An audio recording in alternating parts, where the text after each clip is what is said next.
요즘은 고학력 시대입니다. 그래서 얼마나 사람들이 똑똑한지, 특별히 젊은 사람들 모르는 것도 없고 지식도 많고 외국어도 잘하고, 그래서 얼마나 똑똑한지 모릅니다. 그래서 잘 모르는 거 있으면 우리 자녀들이나 젊은 사람들한테 물어보면 대답도 얼마나 명쾌하게 잘 하는지 모릅니다.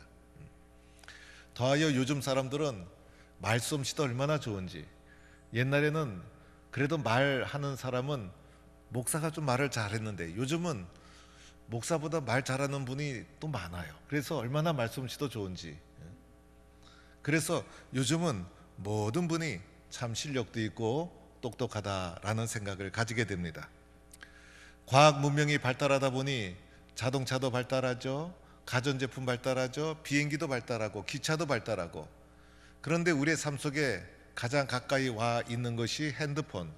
그래서 핸드폰은 전화 걸고 문자 보내고 뭐 그 정도면 되지 않겠나 생각을 했는데, 요즘 핸드폰에 얼마나 다양한 기능이 있는지 저 같은 사람은 설명을 해도 사용할 줄도 모르고 설명을 해줘도 잘 모르겠고, 그래서 그런 생각이 들어요. 나 같은 사람은 설명해도 잘 모르는데 이것을 만든 사람은 얼마나 머리가 좋노. 그래서 참 요즘은 머리 좋은 사람이 많은 세상이다라는 생각을 하게 됩니다. 그래서 이렇게 똑똑하고 지식도 많고 그러다 보니 문제가 생겼어요. 남의 말을 듣지 않는 이기적인 자기중심적인 세상이 되고 말았다는 것이에요. 그래서 그 어느 때보다도 이기적이고 자기중심적인 그런 시대가 오늘 이 시대가 아닌가, 그것이 오늘 이 시대의 아픔이요 문제다, 이렇게 생각을 가지게 됩니다. 오늘 말씀은 다윗이 이제 하나님의 계를 운반하는 장면이에요. 이 하나님의 계는 하나님 자신을 상징하는 거예요.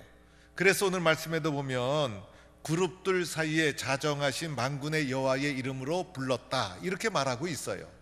그래서 이 하나님의 궤 자체가 하나님 자신으로 여겼고 하나님이 임재하는 것이었고, 그래서 오늘 말씀에도 보면 하나님 앞에서 나팔을 불었더라.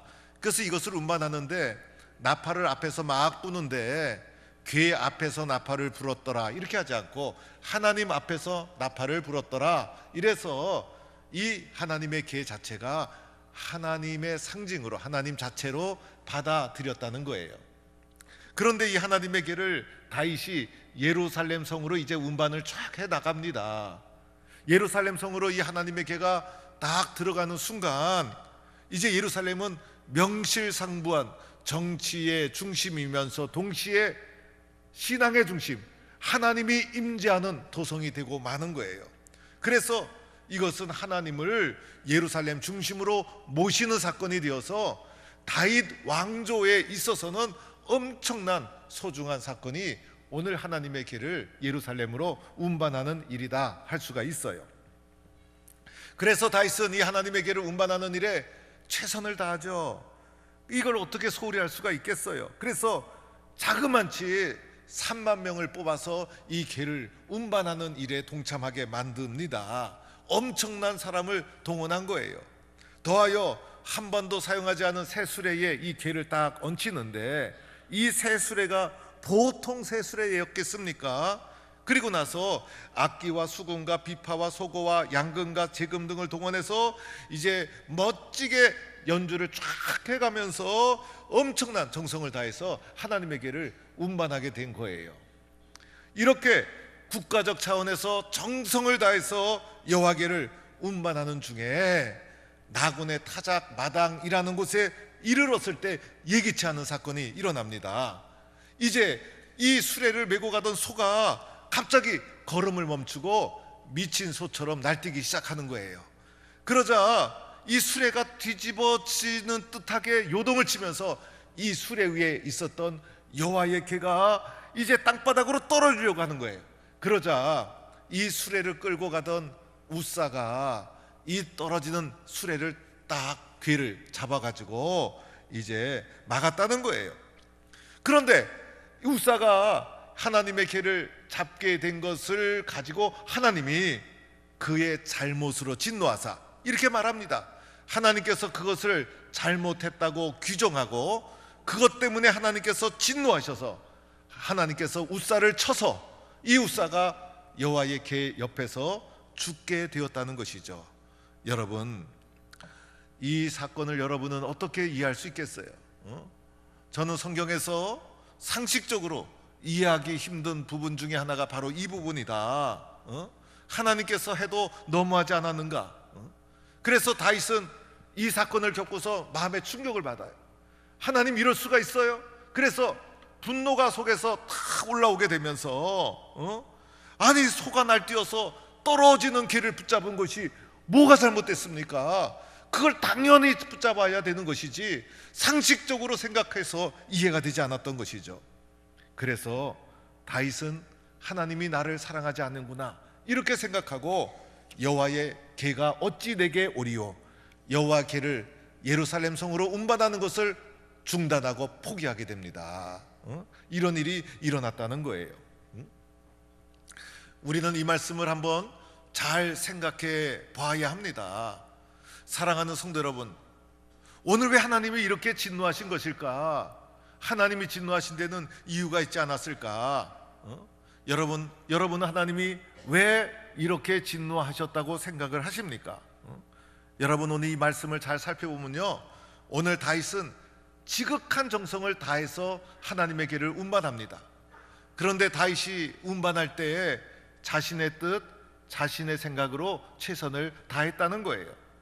그래서 3만 명을 동원한 것이고 아직도 사용해보지 않은 새 수레를 동원한 것이고 온갖 악기를 다 동원해서 떠들썩하게 요란하게 하나님의 길을 운반하고 있었다는 거예요. 그런데 중요한 것이 있었어요. 이 방법을 하나님이 원한 것이 아니었다는 거예요. 나의 열심보다 더 중요한 것이 있죠. 하나님의 뜻인가 라는 거예요. 내가 아무리 선한 의도를 가지고 정성을 다했어도 하나님이 원하시는 방법이 아닐 때에는 어떡하겠어요? 그래서 오늘 이 문제는요, 이 방법 자체가 하나님이 원하시는 것이 아니었다는 거예요. 하나님은요, 이미 하나님의 길을, 하나님 자신을 어떻게 대해야 하는가를 말씀해 주셨어요. 그래서 말씀해 보면 하나님의 길을 어떻게 대해야 되는지, 어떻게 운반해야 되는지 하나님은 이미 다 말씀해 주셨어요. 그 중에 하나가 하나님의 길은 제사장들이 어깨에 메고 직접 운반하라, 이것이 하나님의 말씀이었어요. 그런데 어찌된 일인지 오늘 다윗이 하나님의 길을 예루살렘 성으로 운반하는 과정 속에 다윗이 흥분을 했는지, 아니면 율법을 잊어버렸는지, 아니면 하나님의 말씀을 소홀히 여겼는지, 어찌된 일인지 이 모든 것을 무시하고 말았다는 것입니다. 그래서 하나님 앞에 말씀과 관계없이 자기 열심으로 하나님의 길을 운반하게 되었다는 것이에요. 그러나 하나님은요, 하나를 해도 하나님 말씀대로 순종하기를 원하시는 것이 하나님의 뜻이라는 것을 우리는 기억해야 되는 것이에요. 아무리 3만 명이 나왔어도, 새 수레로 운반을 했어도, 그리고 아비나답의 아들 우사와 아효가 정성을 다해 운반했어도, 온갖 악기를 다 동원했어도 하나님은 그것이 하나도 기쁘지 않았다는 거예요. 나군의 타작마당에 이르렀을 때 소들이 갑자기 날뛰던 것, 하나님이 다 막으시는 것이었어요. 소들이 갑자기 날뛴 이유가 다 있었다는 것이죠. 더하여 우사가 하나님의 길을 다 손을 대고 막은 것, 불가피한 상황이었어요. 그러나 이 불가피한 상황도 원인은 다 잘못된 방법으로 이 하나님의 길을 운반했던 다윗에게 있었던 것이죠. 그러나 불가피한 상황 속에서 손을 대었지만은 이 부분은 바로 넘지 말아야 될 절대적인 하나님의 영역을 침범하고 말았다는 거예요. 사람이 보기에 아무리 화려해도 중요한 것은 이러한 과정 속에서 하나님의 말씀이 무시되고 있다는 것이었어요. 하나님의 뜻, 하나님의 말씀은 그만큼 절대적인 것으로 받아들여야 한다는 거예요. 오늘 사건은요, 잘못된 방법에 대한 하나님의 진노였다는 거예요. 나중에 오늘 말씀 11절까지 보았는데 12절 이하에 보면 다윗이 하나님의 길을 다시 운반하기 시작합니다. 이때는 맨 처음 운반했을 때와 방법이 달랐어요. 제사장을 동원해서 어깨에 메고 직접 운반하게 되고 6걸음을 갈 때마다 제사를 드리고 이전에는 제사도 없었고 6걸음도 없었어요. 그냥 새수레로 빠르게, 그리고 자기 생각으로 운반을 하고 말았던 것이죠. 이 방법이 효율적인 방법일 수는 있지만은 하나님이 원하시는 방법이 아니었다는 거예요. 순간순간마다 최선과 정성을 다하며 하나님께 예배하고 제사드리며, 그리고 수레를 궤를 운반하게 됩니다. 그리고 다윗이 제사장 옷 에봇을 입고 맨 앞에 서서, 그리고 힘을 다하여 춤을 추며 이스라엘 백성도 함께 즐거워하고 환호하며 나팔을 불며 여호와께를 운반해 가게 되었던 것입니다. 이것을 통해 우리가 알 수 있는 것, 하나님의 방법대로 해야 한다는 거예요. 화려하게 나팔을 부는 것보다 말씀대로 순종하는 것이 더 중요하고, 요란하게 하는 것보다 하나님 앞에 무릎 꿇는 것이 더 소중하다는 것을 말해주고 있는 것입니다. 여기서 우리는 한 번 더 생각해 봅시다. 왜 하나님의 길을 운반해야 될까? 왜 하나님의 길을 운반하는 것입니까? 이 하나님에게는 하나님 자신이기 때문이었어요. 그래서 이 하나님에게가 예루살렘으로 들어감을 통해서, 예루살렘은 정치의 중심이 되는 것은 기본이고 신앙의 중심이 되고 하나님이 거하시는 거룩한 도성이 되어지는 것이죠. 이 모든 것을 복이라고 하는 거예요. 하나님이 계신 것이 복이에요. 다른 것이 복이 아니라 하나님을 모시고 하나님이 함께하는 것이 복이라는 거예요. 오늘 말씀해 보면 중간에 이 하나님의 길을 운반하는 것이 실패하고 오벳 에돔의 집에 3달 동안 이 하나님의 개가 머물게 됩니다. 오벳 에돔은 가드 사람이었어요.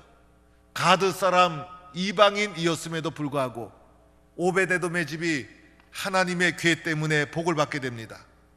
하나님은 우리에게 복을 주시는 분, 그래서 오벳 에돔의 집이 하나님의 궤 때문에 복을 받게 되는 것이죠.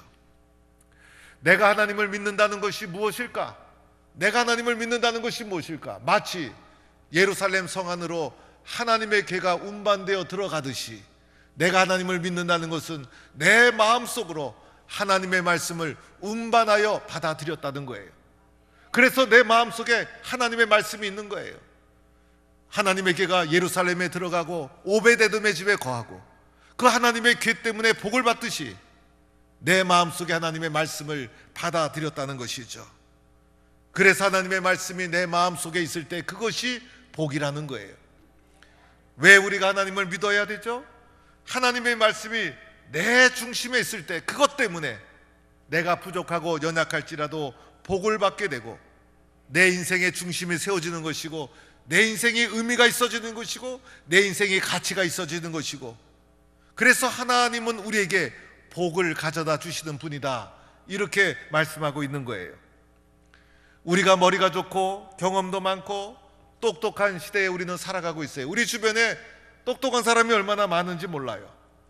그러다 보니 내가 좋아하는 것, 내 생각대로 내가 원하는 것을 쫓아가는 시대가 오늘 이 시대예요. 오늘 이 시대에 많은 사람들이, 학자들이 영성의 시대에 이렇게 말합니다. 그 영성의 시대에 그래가지고 교회가 부흥할 줄 알았더니 영성의 시대는 과거의 시대와는 달리 사람들이 자기 중심으로 자기 신앙, 자기 종교, 자기 좋아하는 거 따라가는 시대가 되어버리고 말았어요. 그래서 도처에 알 수도 없는 정체불명의 이상한 영성적인 집단이 얼마나 많이 범람하고 있는 시대가 오늘 이 시대라는 거예요. 그래서 내 뜻대로 되어야 되고 내 생각대로 되어야 되고 내 것을 채워줘야 되고 나 중심으로 살아가는 시대가 오늘 이 시대. 오늘 다윗도 내 계획대로 내 생각대로 되지 않자 어떻게 했습니까? 분을 일으키고 말았던 것이죠. 마음속에 섭섭함이 들어오고 말았다는 거예요. 오늘 다윗도 자신의 생각대로 자신의 생각을 앞세워 하나님의 길을 운반하고 있었습니다. 내가 아무리 최선을 다하고 정성을 다해도 중요한 것이 있죠. 하나님이 원하시는 것인가? 이것을 우리는 생각해 보아야 하는 거예요. 오늘 다윗이 하나님의 길을 운반한 것은 정성의 문제가 아니라 최선을 다했나 이 문제가 아니라 방법이 어떠한가, 이것을 우리에게 질문하고 있는 것이죠. 그래서 우리들은 늘 하나님께 물어보아야 합니다. 왜냐하면 하나님의 궤가 우리 마음속에 있는 하나님의 자녀로 살아가는 자이기 때문에 우리는 늘 우리 자신에게 물어보아야 합니다. 하나님, 하나님의 뜻이 무엇입니까? 하나님이 원하시는 방법입니까? 끊임없이 물어보아야 하는 거예요. 하나님께 물어보기 위해서 우리는 늘 깨어 기도해야 되는 것이고, 말씀을 붙잡아야 되는 것이고, 예배의 자리에 참석해야 되는 것이에요. 하나님을 사랑하는 마음을 잊지 않아야 되고, 교회를 사랑하고, 하나님 말씀, 그 말씀을 가슴에 품고 이 말씀을 순종하는 믿음의 길을 걸어가야 되는 것이죠. 그래서 내 생각, 내 계획보다 더 중요한 것은 하나님이 원하시는 방법이요, 하나님이 원하시는 길인가를 늘 점검해 보아야 한다는 것입니다. 그래서 우리 믿는 사람들은요, 내 삶에 내가 침범할 수 없는 신성 불가침한 영역이 있어야 돼요. 내가 절대로 침범할 수 없는 절대적인 가치, 절대적인 영역이 우리 삶 속에 있어야 되는 거예요. 믿음의 사람들은요, 내가 손댈 수 없는 절대적인 영역이 가슴에 품고 살아가는 자들이 바로 우리들이라 할 수가 있어요. 왜냐하면 우리들 심령 속에서 뭐가 있습니까? 여호와의 계획, 하나님의 말씀이 있기 때문에, 하나님의 자녀이기 때문에, 하나님의 자녀로 살아가고 있기 때문에 내가 믿음의 길을 걸어가면서 절대로 넘지 말아야 될 선이 있는 거예요. 그 중에 하나가 하나님의 영역인 것이죠. 그래서 하나님의 말씀, 하나님의 뜻이라면 절대로 넘어서질 않습니다. 침범하질 않아요. 하나님의 영역이라면 우리는 순종합니다. 왜냐하면 나는 피조물이고 나는 하나님의 계를 가슴에 품고 살아가는 하나님의 자녀이기 때문인 것이죠. 예수님의 대한 신앙의 고백, 이것도 타협할 수가 없는 거예요. 예수만이 그리스도요, 예수만이 나를 구원하시는 하나님이 우리에게 보여주신 구원의 길은 바로 예수님의 십자가다. 그래서 예수에 대한 신앙 고백, 예수님에 대한 나의 신앙 고백은 절대적인 신앙의 고백이요, 이것은 타협의 대상이 아니죠. 이것은 어떻게 변질시켜서도 안 되는 거예요. 내가 손댈 수 없는 절대적인 영역이다. 그래서 주님의 뜻이라면, 예수님의 말씀이라면 순종하고 예수님 사랑하며 믿음의 길을 걸어가는 거예요. 이렇게 걸어갈 때 그 신앙 때문에, 그 절대적인 기준 때문에 하나님이 그 사람에게 복을 내려주시게 되는 거예요. 교회도 마찬가지죠. 교회에도 절대적인 가치를 부여해야 돼요. 내가 섬기는 교회가 흠이 있고 문제가 있을 수 있어요. 그러나 하나님의 교회는 하나님께서 세워주신 교회, 예수 그리스도의 몸이요, 말씀이 증거되고 성만찬이 진행되고, 그리고 성도들이 모인 이 공동체는, 하나님의 교회는 온전한 교회인 거예요. 그러나 사람의 부족함과 연약함으로 교회에 때로는 연약함이 있고 문제가 있을 수 있어요. 그 문제 때문에 교회를 소홀히 여겨서는 안 된다는 거예요. 그러함에도 불구하고 하나님의 교회는 온전한 교회입니다. 이 교회가 온전하지 못한 것은 연약하고 부족한 나 때문입니다. 하나님의 교회에 성령께서 오늘도 역사해 주시고 인도해 주심을 믿고 절대적인 가치를 부여하며 내가 지켜야 될 예배, 내가 섬겨야 될 섬김, 봉사, 성도의 관계, 주의 종과의 관계, 말씀 듣는 태도, 기도하는 자세, 이 모든 것에 절대적인 가치를 부여하면서 섬김과 믿음의 길을 걸어가야 된다는 것이죠. 그래야 내가 복을 받게 되는 거예요. 오래전 얘기. 제가 아주 젊었을 때 들었던 얘기. 자동차 문화가 교회에 막 들어오고 한국 사회에 자동차가 많아지면서 제가 섬기던 교회 장로님 한 분이 좋은 자동차, 아주 좋은 자동차를 몰고 다니셨어요. 그런데 이분이 자동차를 탁 몰고서는 교회 주차장으로 들어오질 않고 멀찍이 골목에 자동차를 세워놓고 걸어서 교회로 오시는 거예요.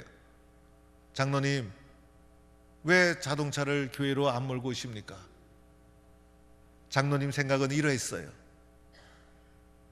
교회 마당도 성전이라는 거예요. 교회 마당도 성전이라는 거예요. 그래서 그 교회 마당에 어떻게 세상에서 몰고 다니던 자동차를 가지고 들어갈 수 있겠느냐. 물론 오늘 이 시대에는 좀 맞지 않아요. 그러나 교회를 생각하는, 성전으로 생각하는 자신의 절대적인 신앙의 삶의 원칙, 여러분 귀한 마음 아닙니까? 이렇게 하나님을 생각하고 교회를 섬겼던 거예요.